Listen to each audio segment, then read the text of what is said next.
Hey, good morning to you, or good afternoon if it's afternoon where you are. This is your boy Eminem. I just wanted to say happy Friday to everyone. You made it through the week. It's a great day. This is Treadmill Motivation. How about that?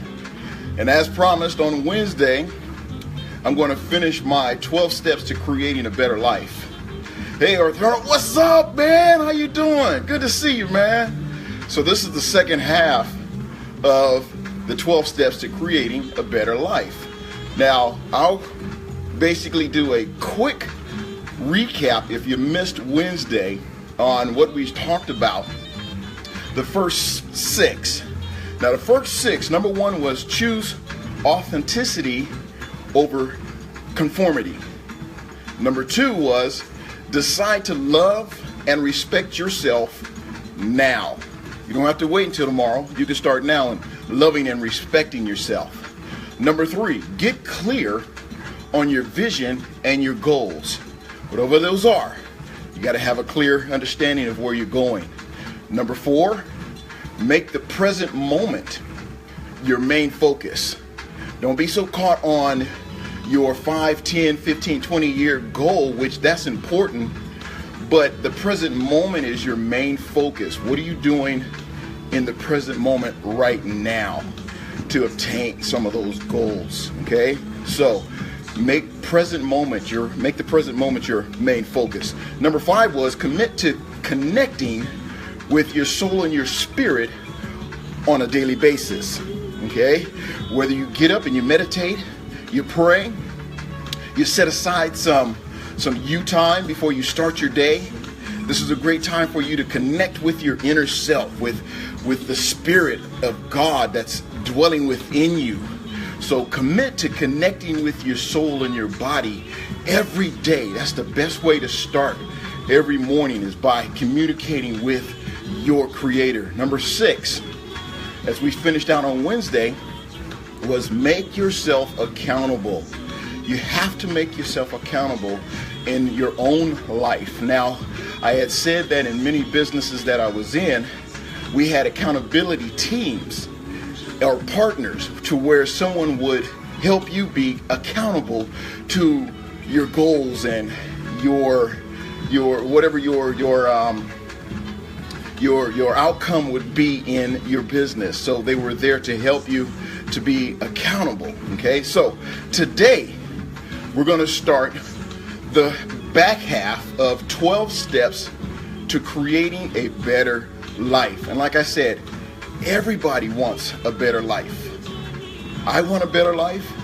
You want a better life. People around you want a better life. It's inevitable to want something that's better than what you have right now. So how do we create those? Now, I always say, this is not something that is mind-blowing and it's new revelation. No, all of this stuff you already know. I'm just reinforcing what you've been taught over the years back to your remembrance, so you can remember what you've been taught years ago. You might not know it, or you know it now. Hey, Rebecca, how you doing? Bless you, my friend.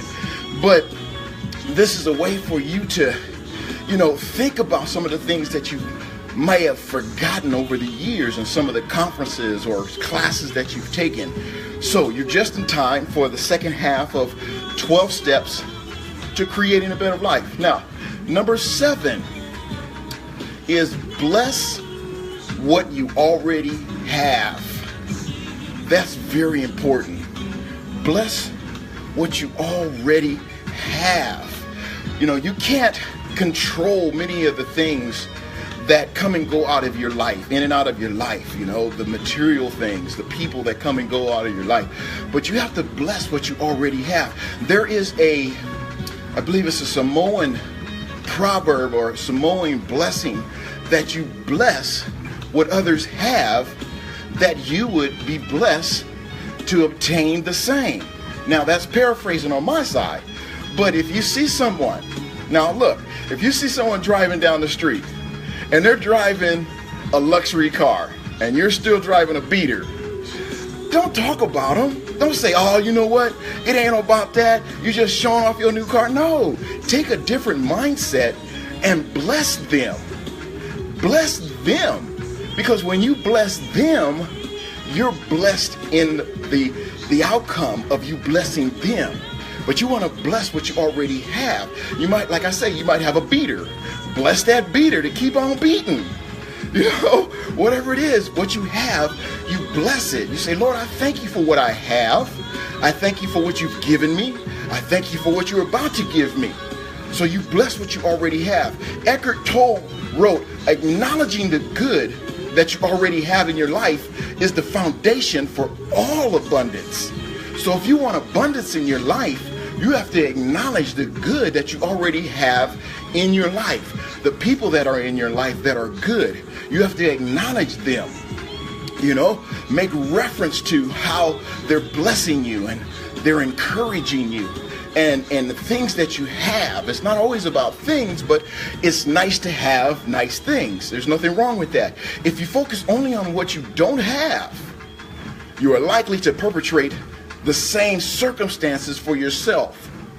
Okay? So don't focus on what you don't have. That's one of the worst things that you can do in life, is focus on what you don't have. I don't have a good job. That might be true. I don't have a nice luxury car. That might be true. I don't have a really nice house. Okay? Well, depending on what people consider nice, you know, some people don't have a house. Or you don't have a lot of money. Well, don't acknowledge what you don't have. Acknowledge what you want in your life, what you already have. You want to acknowledge that, yes, but you don't want to focus on what you don't have. Okay, you don't want to perpetrate the same circumstances for yourself. True happiness is a state of mind, not a collection of material goods or a set of numbers or goals achieved. So that's not going to bring you happiness. That's a temporary happiness. You know, because you know that tangible things, they're temporary. So if you're happy within yourself, that's long lasting. That's life eternal, to be happy within. So don't focus on what you have right now, on only what you have right now. Okay, because you're likely to perpetrate the same circumstances in your life. Now, true happiness, as I said, is a state of mind. You know, people say, oh, you make me happy. Oh, you make me happy. Well, you can only make yourself happy. They're actually a vehicle or conduit to the happiness that is brought to your life. You know, it's a way of them being a vehicle to bring some type of happiness. Okay, it just triggers some happiness within you. Okay, oh, you make me happy. All right, now, if you look on what you already have, and if you look on that with gratitude and give thanks and bless it for being in your life, you will reprogram your brain to notice all the good things in your life. So it's a matter of reprogramming the way you've been taught, to reprogram how you think. You know, we think the way we've been taught. Okay? If you taught wrong, well, chances are you're going to continue to do those things wrong, and you're going to teach someone else wrong because it's the way you were taught. It's like this. If I'm learning how to play the piano, okay, I'm a musician, I'm a bass player, I play drums. If I'm trying to learn how to play the piano, and if I learn a certain note the wrong way, I'm going to always play that note the wrong way. And then when I get around someone that is prolific in piano playing, they're going to go, whoa, that's not right. And you what's the first thing we say? Well, that's the way I learned it. Well, now we have to be retrained. We have to be reprogrammed in what we learned, right? That's important. So be open to reprogramming your thinking, reprogramming your brain, reprogramming your mindset for positive things in your life. And this is something that I'm learning every day, even now, how to reprogram my thinking, how to reprogram how I interact and react on social media. I'm not so old that I can't learn. You know, they say old dogs can't learn, you know, can't learn old new tricks or something like that. No, well, this old dog right here, I love learning. So I don't have a problem learning from those You know, they might be younger than me, might be older than me. You know, if it's something that's going to be beneficial to your life, listen, weigh it out. Okay? So look at what you already have with gratitude and give thanks and bless it for being in your life. Because you will reprogram your brain to notice all the good things in life. And that's what you want to do. You want to notice all the good things in life, not all the bad things. Because people spend a lot of time, you know, thinking about the bad things that's happened in their lives. And we shouldn't think on the bad things. Now, we can reflect some of the bad things that happened in our life to testify where God has brought us from. And that's what I use my past as a reflection of where God has brought me from and where God is taking me. I'm not perfect by any means. I've hurt people. I've disappointed people. But if I can look on those things as a reflection of, okay, God, you know, I asked you to forgive me for those that I hurt. You know, you go back and you apologize and you make it right. So you can have a clear heart and a clear conscience and a clear mind to move forward. So if we tell God, Lord, I'm sorry for the things that we've done, and move on. Hey, Sherelle, how you doing? Good to see you. So we have to reprogram our thinking. Okay, number 8. This is number 8. And I'll go back and I'll do a quick review just in case if you missed it. This is the second half of 12 steps of creating a better life. And like I said, this is nothing new to many of you, but it is a refresher course to get you to think, you know what? I can have a better life. I can have so much more in my life, naturally and spiritually. You might have a lot of nice things right now, okay? Bless someone else. There's nothing wrong with asking God, you know, that the things that you have, that, you know, you bless someone else because he's going to give it to you back in return. No, okay, number 8, clean up your mindset. Clean up your mindset. This is one thing that I'm trying to be more conscious of, is cleaning my mindset of not reflecting on my pain and my hurt, you know, so much that it affects of where I am and where I'm going. The world is a reflection of your dominant thoughts and feelings about yourself and your life. If you think and speak in negative terms all day long, you know what's going to happen? Your life will reflect that. If you think and speak in positive terms, your life will reflect that too.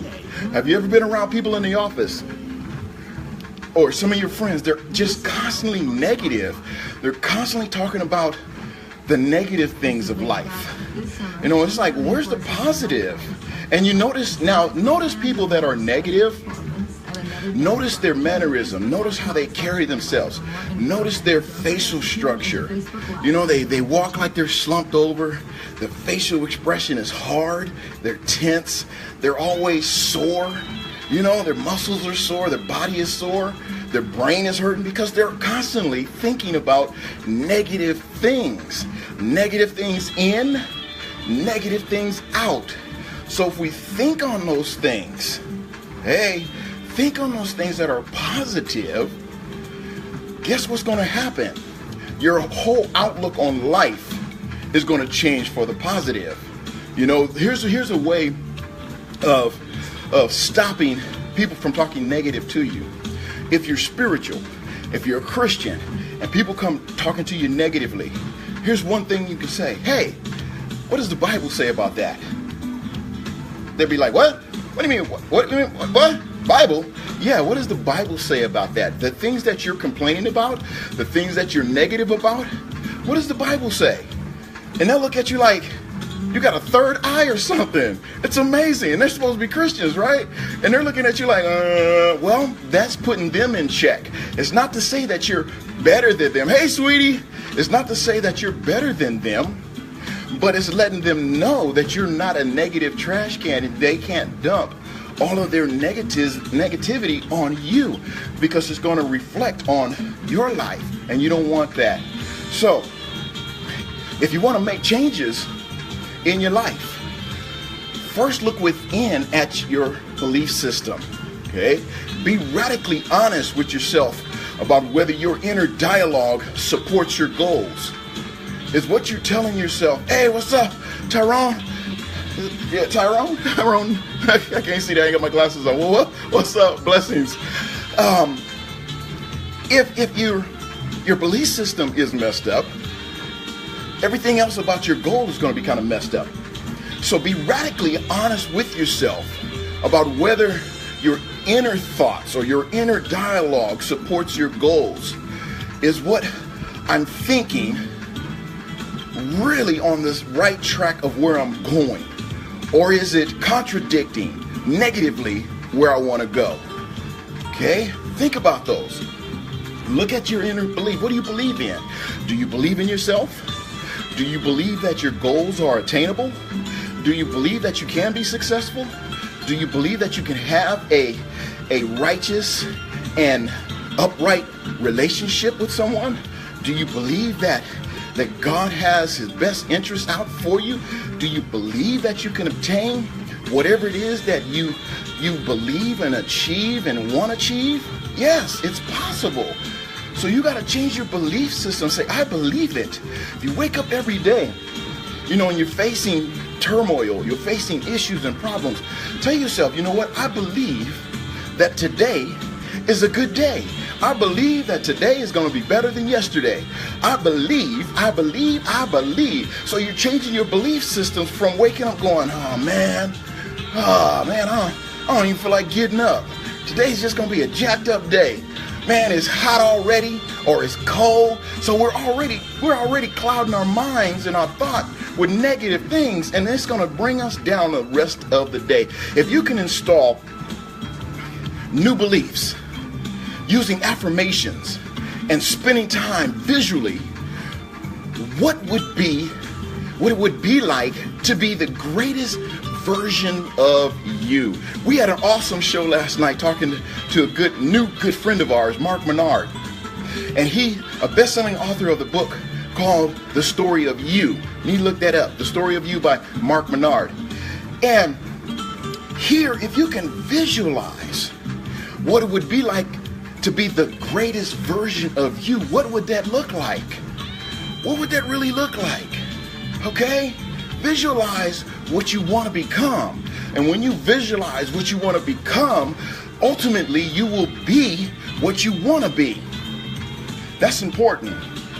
You can also play act. Okay, let's play, role play, as they say, play act as the greatest version of you throughout the day. Man, make it a theatrical thing. Don't be that prima donna part of you, but be the greatest version of you throughout the day, which will shift the way you think and act, in turning and shifting your life in a positive direction. What's the greatest version of you can be? Well, be happier, be more patient, be more kind, be more loving. And I'm telling you this, but I'm telling myself, because these are the same things that I have to do myself in sharing with you and in ministering. I have to take on these same things, because this is going to make us more effective in our witness. Okay? Now, this is why we want to change our mindset throughout the day. It's tough enough as it is. Life has problems. Yes. We have internal problems. Yes. We have external problems. Yes. But if you don't focus on those problems, and I know for a fact that it's hard, it's difficult to not focus on what hurts you, because it hurts you. But it's a daily regimen of changing your mindset and changing the way that you think about the circumstances that you're currently in. Okay? Number 9, free yourself from the past. Free yourself from the past. That's easier said than done. I totally get it. I understand, because we're constantly talking about our past. I'm guilty of this. Excuse me. I'm constantly talking about my past, but yet I'm encouraging people not to talk about their past. Excuse me. So we need to free ourselves from our past. Now, like I said Wednesday, while I was in college, we studied different religions. And that I'm not a advocate of Buddhism, but there are some very powerful sayings in Buddhism. Now, in Buddhism, they say that when you hold on to a past hurt or grievance, it ties an internal knot in your body.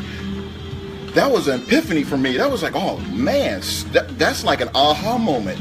I'll say it again. In Buddhism, when you hold on to a past hurt or grievance, what that does, it ties an internal knot in your body. I call that ulcers. I got my first ulcer when I was 21 years old. Beat that. You would think at 21 years old, how would you get an ulcer? What are you thinking about? What are you worried about? What are you stressing about at 21? Well, there's a lot of things that a 21-year-old can think about. There's a lot of things that a 21-year-old can stress about. You know, life in itself is stressful. But yeah, at 21, my eternal knot in my body turned into an ulcer. So I had to change my eating habits. I had to change how I was thinking. I had to change my mindset. Now, that wasn't easy because, you know, along the way at 21, I messed up royally throughout my life. Royally. So the more we hold on to the past grievances, the more knots we have, blocking off our access to our life force, power, love, and inspiration and joy. You don't want anything to block off your inspiration. You don't want anything to block off your joy. You don't want anything to block off life force. You don't want anything to block the power that you possess within you to do good, to do well. Let me give you a scripture on this. Now, we don't want to block off the love. And 1 Corinthians 13:3, and I call it the love chapter, 13:4, I'm sorry, it says, love is patient and kind. Love does not envy or boast. It is not arrogant. God's love. Okay, we're talking about love right now. God's love, and man, this is like one of those aha moments for me, because God's love compels and propels us forward to do right things in our lives. Because He first loved us, we also try to be patient and kind in all circumstances, and I know that's difficult too. This is not from ourselves, but it is in response to His unmerited grace and mercy towards us each and every day. This reminds me of a song that says, and they'll know we are Christians by our love, because God is love. Man, now wouldn't you want people to know that you're loved because God has loved you? Yeah, don't you want to exemplify the kind of love that God has for you, and exemplify that kind of love for others? Man, so we want to free ourselves from the past. Forgiveness. Oh my goodness, here's something right here. Forgiveness is the gift you give yourself. You have to first forgive yourself before you can forgive others. That's important. Learn how to forgive yourself. And here's another personal testimony. I had to learn how to forgive myself first on many of the things that I felt that I wasn't worthy of, or I wasn't good enough, or I felt like I was a screw up, or I messed up, or I disappointed someone, or I just didn't feel like I was, worth anything. But I had to sit and I had to reflect on my life and how God created me in such a unique way that I said, you know what? I have to forgive myself first in order for me to be able to say, can you forgive me, someone else, or forgive someone else? Because it starts here first. That's one thing that I had to do with my daughter. And, talking about this kind of gets me a little emotional, so you have to excuse me on this. Like I say, this is treadmill motivation, and hopefully this will help you. For years, because of my lifestyle, I didn't realize how it was affecting my children in such a way that, it was almost like they resented me. I knew they loved me. Hold on a second. I knew they loved me. But because of how I lived my life, I hurt them. How I exemplified being a father or whatever. I was good to them and all that. They appreciate me being a good father. They love me and stuff. But because of my past relationships, you guys got to excuse me. I got to hold it together. You got to be professional. But because of my past relationships, it was like a level of respect they lost for me. And I didn't know this until just recently, that my past life affected my daughter in such a way that she states that she doesn't even know who I am anymore. She loves me, yes. I'm telling you, she really, really cares for me. To the point that she's in this stage to where, no one, she might not say this, but no one is good enough for my daddy. I'm going to take care of my daddy. I'm going to be there for my father, because his relationships in the past, they didn't work out. Man, this is hard, y'all. This is really tough. And she's been hurting all these years, and I did not know it. I know I'm getting ugly, but that's just the way it is.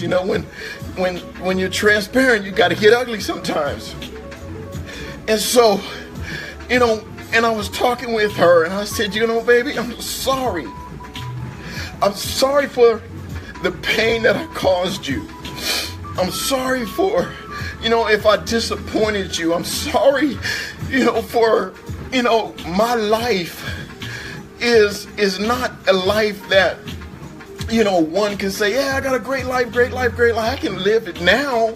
But in my past, those relationships, that it was like a roller coaster, and she saw my highs and my lows, and she saw my pain and my suffering. And so now, fast forward, it's like, I'm in a relationship now with a beautiful, saved, very educated and intelligent woman that supports me. She stands behind me. And I know that this is purpose. I know it's purpose. And my daughter's like, well, you've said that, and she uses the reference, well, you've said that 15 other times. But you have to get to a stage in your life to where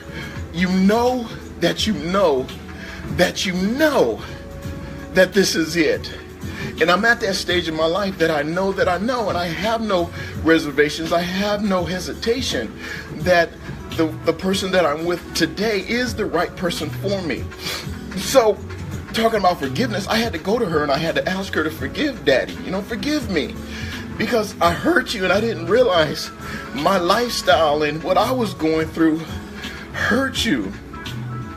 And so, it's like, when I released that guilt, that freedom came. When I released that part of me and sharing with her and telling her I'm sorry and I apologize, would you forgive me? It was like a weight was lifted off of me. Yeah, it's gonna take time for her. And here's another thing. This is why, while I was developing a relationship with Christine, I kind of kept it, more or less, in the background because of my past history in relationships. And I didn't want my family, and to think that, oh, here we go again. How long is she going to be around? So I kind of kept her to myself, while we was developing our friendship. And then, lo and behold, we fell in love. And it was just like things was just popping because everything was agreeing with my spirit. Because here's the thing. I didn't just jump in. It seemed like people would say that you jumped in. No, I didn't just jump in. This was a process.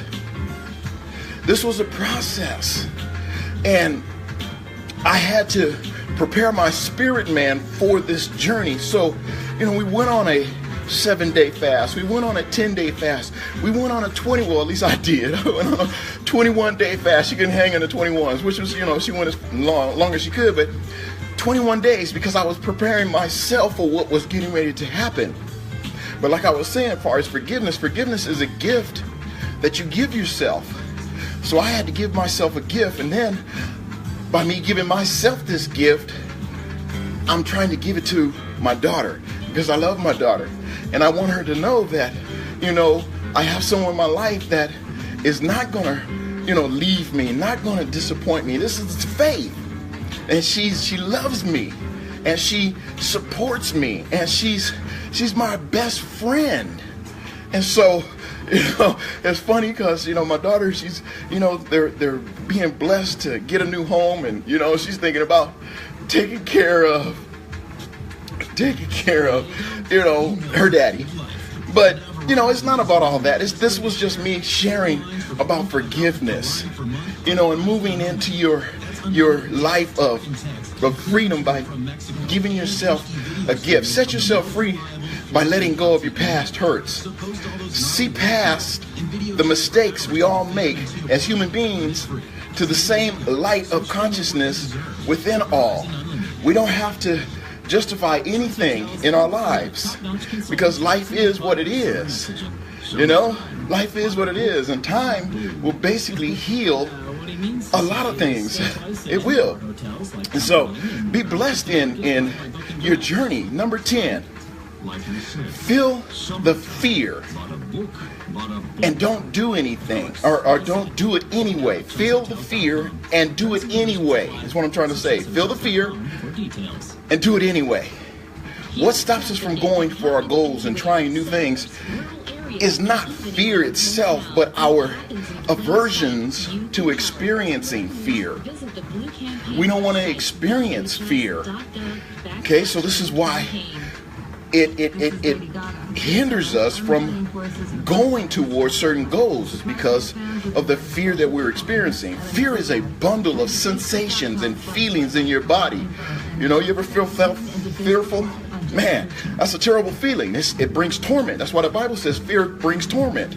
It doesn't inherently mean stop, but many of us interpret it in this way. Okay, we feel fear, so we stop. We feel fear, so we hesitate. We feel fear, and we hold the reins of the horse. No, fear is a bundle of sensations and feelings in your body. It's normal. It's part of you. But it doesn't inherently means that, okay, you need to stop. But in retrospect, we have to reinterpret this discomfort of fear as a sign, a sure sign of growth, and liberate yourself by moving forward anyway. Okay, this is how you're going to liberate yourself. You have to continue to move forward anyway. Now, number 11, redefine what success means to you, right? Gandhi famously said, full effort is full victory. Full effort is full victory. Give it your all. Give it your all. And did I say give it your all? Give it your all. Instead of defining success as something out there that is dependent on external outcomes, define success as giving your best daily, as going for your dreams, as giving things a go. Give it a go. Give it a try. We were talking about that last night on the show with Mark Bernard, and how he had overcome so many adversities and how God had opened up so many doors for him. Man, it was such a moving experience to hear how God had brought him from one place to the next. And it's funny how people say, man, you are really successful today. I want that. And he's like, well, you don't know my story. You don't know where I came from. He's like, I was going for my dreams. I didn't give up on my dreams. When his family or friends, gave up on him, or they didn't support, where he wanted to go in life, like get an education, they were like, what you want to college for, man, blah, blah, blah. Man, really, I want to get an education. I want to change my outcome. I want to change my outlook. I'm going for it. So this is him defining his success. And so we have to define our success. It is far better to be in an arena dancing with life and taking some tumbles than to be timidly watching from the sidelines. You want to be in the game. not in the bleachers. Everybody in the bleachers is yelling what the players ought to do on the field. The players on the field are professionals. They've been training all their lives to be in front of that type of a stage. And you got all these bleachers, coaches in the bleachers telling them how they ought to run the next play, what they ought to do. It's like, man, thing is, get out there, get on the field. You might not know what to do, but the more you fake it, follow everybody else on the field, you become professional at it. You train, you learn, you study. And that way, it becomes you. What you want and you study for it, it becomes you. All right, number 12, to the 12 steps of creating a better life. I'm hoping and praying that this blesses you. The poet Rumi, and that's Rumi. I guess that's saying it right. Rumi or Rumi? Let's say Rumi. He says, your acts of kindness are indecent wings of divine love. Can't even talk this morning. Wings of divine love, which linger and continue to uplift others long after you're sharing. Oh, I like that. That is great.